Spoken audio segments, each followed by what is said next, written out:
I came across a story, and it's funny because, in a way, it's been very much in the news. We actually had someone in Montreal go through a very different experience, and I'm talking about medical travel here. So you end up going to another country, not so much for vacation, although some people turn it into a vacation after they have a procedure done. But we had a Montreal woman who had gone somewhere else and had come back and it had a negative, if you will, surgery, or at least surgery for something that you went down there for, which turned out to be not what you thought it was going to be, had a negative outcome. But Canadians continue to go down. And the reason this is interesting to me is because if you look at the numbers, 430,000 Canadians, 430,000 have decided that based with, rising costs at home, they've decided to seek medical care abroad. And it's obviously for a range of different things. But what's notable in here is that's 44% more than only 2 years ago. So we thought we'd try to take a bit of a deeper dive into this. Dr. Valorie Crooks is a professor of geography at Fraser University and a Canada Research Chair in Health Service Geographies, and is on the line. Dr. Crooks, thanks for your time. Hi, good afternoon. When I look at the number, the thing that's most staggering to me is, first of all, there's almost 500,000 people deciding to do this, and the number is up so much, as I said, in the past 2 years. Is this simply because it's harder and harder to get this done in Canada, or is it a matter of money, or is it a combination of both?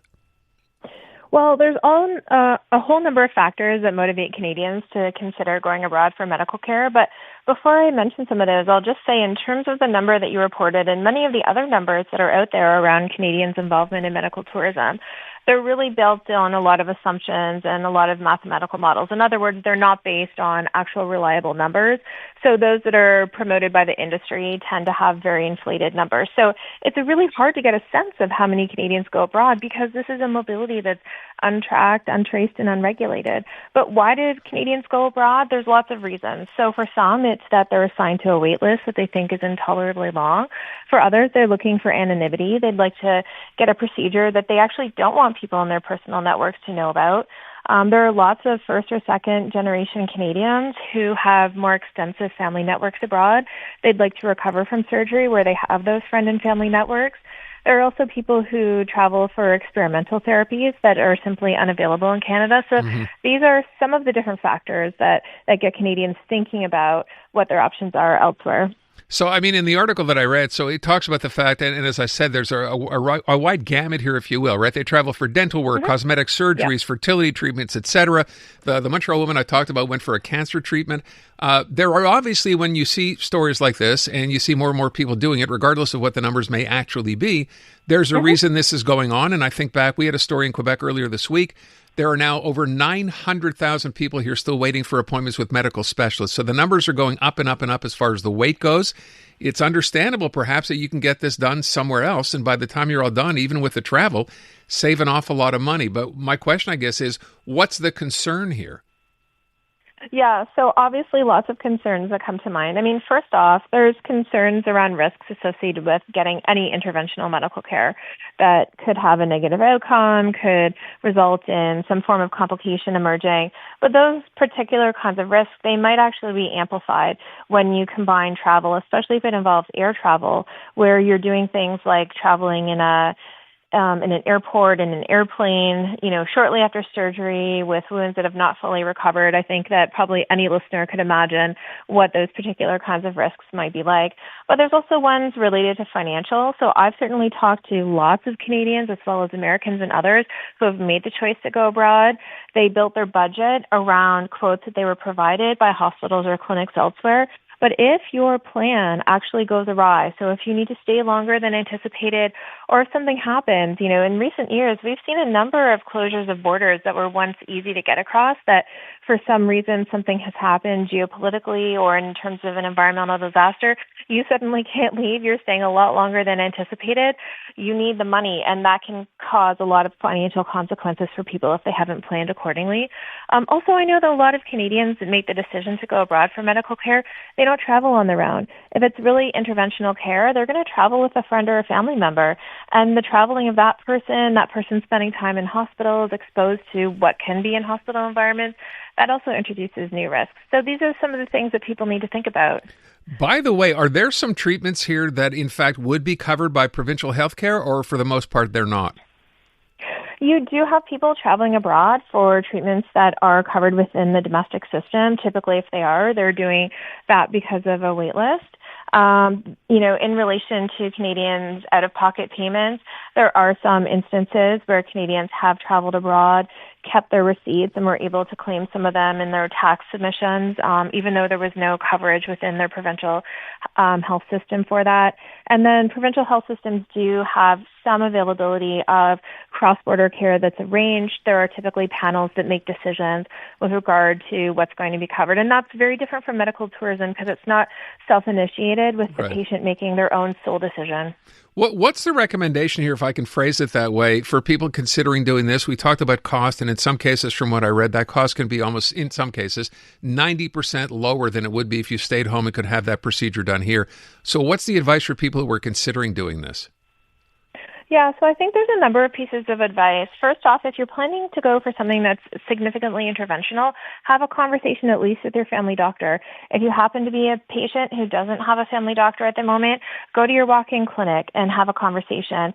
Speak to somebody who can talk to you about the decision that you're thinking about making. You're not going to go and tell them to become necessarily part of the decision-making process as much as this is your chance to alert somebody within the system that you're thinking about making this decision. So that way you can get information on what follow-up care domestically might be like. Because this is part of the complication is that oftentimes we think of this as lessening pressure on the system because people are going abroad and so it frees up space in wait lists. But that person's going to return with their hip replacement from elsewhere, for example, and they're going to need to have their community-based referrals once they get back. So try and consider that and have those conversations. Ensure that you have the right kind of travel health coverage that's going to cover you for basic medical needs when you're abroad, outside of the ones connected to your procedure. Make sure that you're doing the careful financial planning that you need to. And in that, you want to ensure that you have your contingencies planned for. These are some of the pieces of advice that I often give when I'm talking to people who are thinking about going abroad. By the way, when you talk about buying medical insurance, it's one thing when you travel to buy travel insurance, right, where you happen to be. Can you actually go ahead and say, I'm having a specific procedure done and I want insurance for that particular procedure? Is that doable? No, I mean, for the most part, that's not going to be covered within a travel medicine plan because travel medicine or travel health insurance plans are dealing with unexpected things that happen when you're abroad.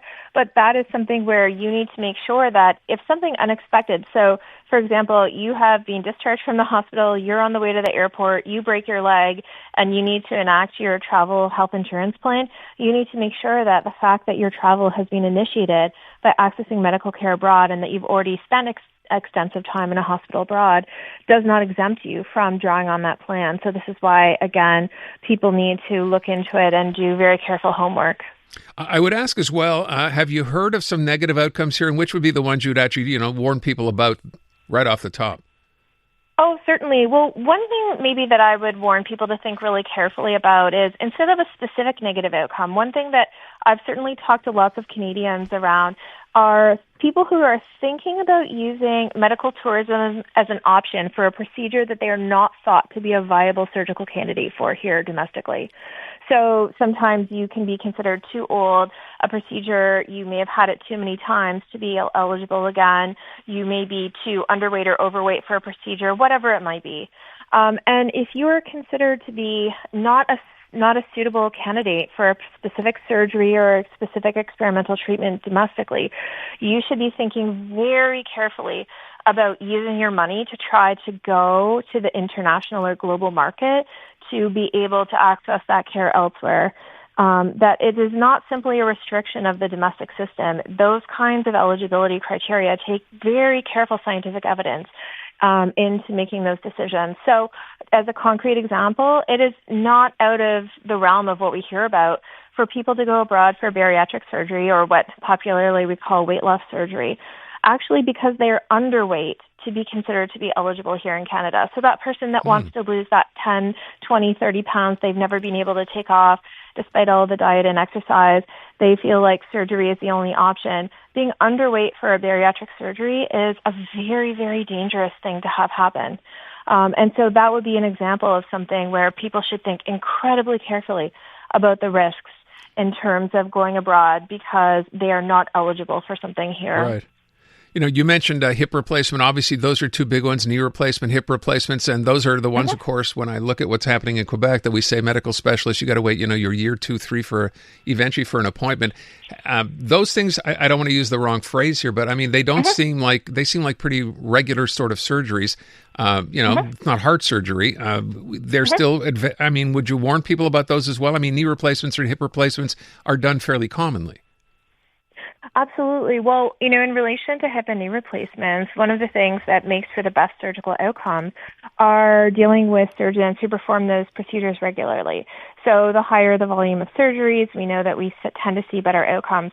When you are going to travel abroad to go to a hospital or a clinic that you have no local familiarity with, you can't get referred to it from your local family physician, for example, how are you going to assess what it's like there, whether or not it's going to meet the kinds of regulatory guidelines that you would expect here? And I'll just quickly say, a few moments ago, we were having a conversation about insurance. And a final piece that I would say about that is, if people are drawn abroad because of cost savings, say, for example, for a dental procedure or a cosmetic procedure, one of the things they should think carefully about is the cost lower because there is no malpractice insurance or because it's a different level of malpractice insurance? So oftentimes people will think that the hourly cost of the people working in the hospital is where the cost savings is because those staff salaries are less. Whereas actually what's often the case in terms of driving those overall costs down for privately paid out-of-pocket procedures is actually different regulatory environments with regard to malpractice insurance and whether or not there will be any recourse for you if there is a complication that emerges.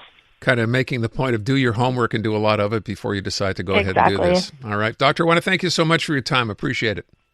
You're welcome.